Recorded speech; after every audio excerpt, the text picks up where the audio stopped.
Namaste children. This is part 7 of the chapter India's foreign policy. In this part we will discuss about the India's nuclear policy. So let's begin. Students, India's nuclear program initiated in late 1940s under the guidance of Homi J. Bhabha, and he wanted to generate atomic energy for the peaceful purpose. Nehru was against nuclear weapons. At that time, Pandit Jawaharlal Nehru was the Prime Minister of India. He against the nuclear weapons, so he pleaded with the superpowers for comprehensive nuclear disarmament. Disarmament means arms control.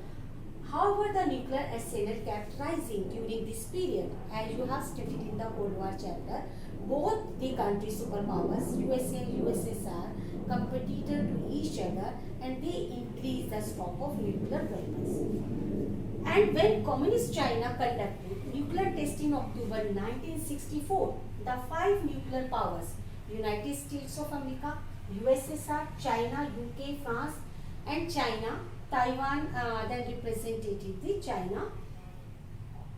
Also, these are the five. These are also five permanent members of the United Nations Security Council. They all five nuclear power countries tried to impose the NPT of 1968 on the rest of the world. So here, this is important to understand what is NPT. Actually, NPT full form is Non-Proliferation Treaty. India always refused to sign in this NPT because according to India, this is discriminatory because they have superpowers or nuclear power have stock of nuclear weapons. So according to India, first they should destroy the nuclear weapons, then they will think about the signing of this NPT. So that's why India refused to sign it. India conducted its first nuclear test in May 1974 at Pokhran, Rajasthan, and it was termed as Peaceful Explosion and named this operation was Smiling Big Buddha because India followed the policy of no first use. Fine. India argued that it was committed to the policy of using nuclear power only for peaceful purposes.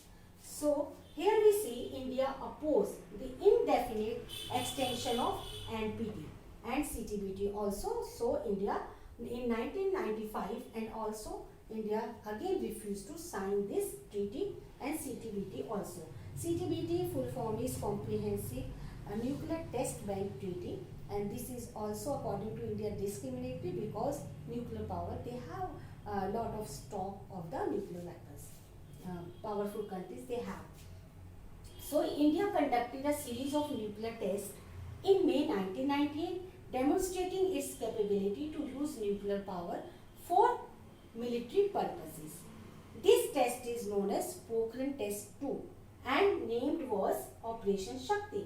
That time India's Prime Minister was Atal Bihari Vajpayee and the scientist Abul Kalam Azad. That time he played an important role in these all tests. Fine. And Pakistan, as you all know, always follow India's. So that's why Pakistan followed this and also conducted nuclear tests, and thus in this region tension increased. This was about the India's nuclear program late 1940s to 1998 I have discussed, and now we will discuss about the India's nuclear program updates.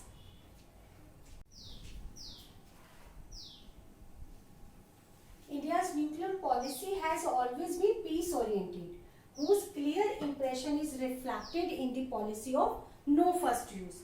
But in view of contemporary regional security challenges, the present government led by Prime Minister Narendra Modi is taking a lot of initiative, has made it clear that the policy of no first use can be now reviewed and changed in consonance with India's regional and national security.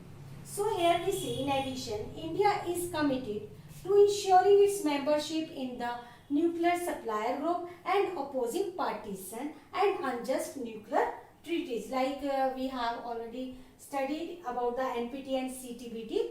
So these are the main features of the India's foreign policy, and if we will talk about the recent years, so here we see recently India has procured Rafale fighter aircraft from France.